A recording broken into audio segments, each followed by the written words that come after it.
Okay, let's solve this problem. Perfect combination. Object A with mass ma is 2 kilograms and velocity va is 4 meters per second to the right collides in a perfectly inelastic collision. Yes, perfectly inelastic. With object B with mass mb is 6 kilograms and velocity vb is 1 meters per second to the left. What is the velocity of the combined objects after the collision? So the first, I'll be giving you maybe a minute to think of how to solve this problem. Actually, this is a relatively chill problem. Kaya nyo to. And then after that, I'll show you the solution. Okay? Okay. Okay, maybe a minute has elapsed. Let's solve this problem again. First thing that I will write is the given quantities. We have an object of mass ma. Ma is equal to 2.00 kilograms.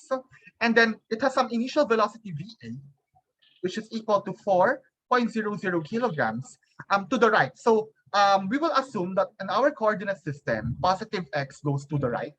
Hindi natin masyadong kailangan i-sketch yung diagram dito kasi obvious na one dimension lang to. Sa 2D mas kailangan mong isipin yung mga angles doon, for example. So for now, hindi natin kailangan masyadong i-sketch to.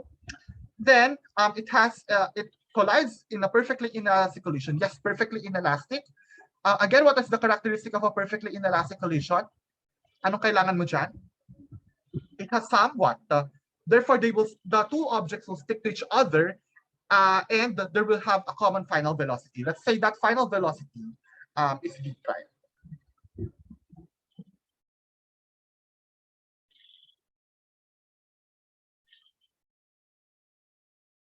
Okay. Now, what about vb?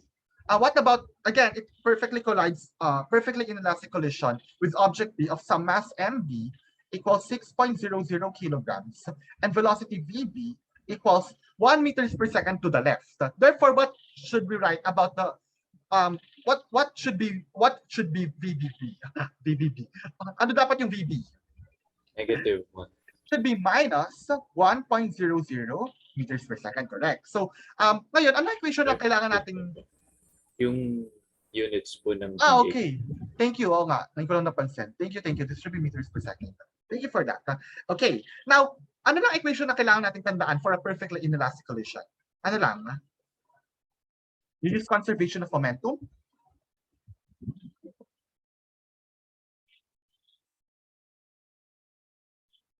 And we see here that this is just ma, va, plus mb, vb equals what? This is the initial momentum of the first of object A. This is the initial momentum of object B. What can we say about the final momentum? Ano lang mangyayari? Again, you can just have the sum of the masses and they have some common final velocity. So you can write this as ME plus MB quantity V prime. Tama? Tama? Nakuha? Okay. And therefore, this is just V prime is equal to MA VA plus MB VB all over MA plus MB. And I'll just substitute the numbers here.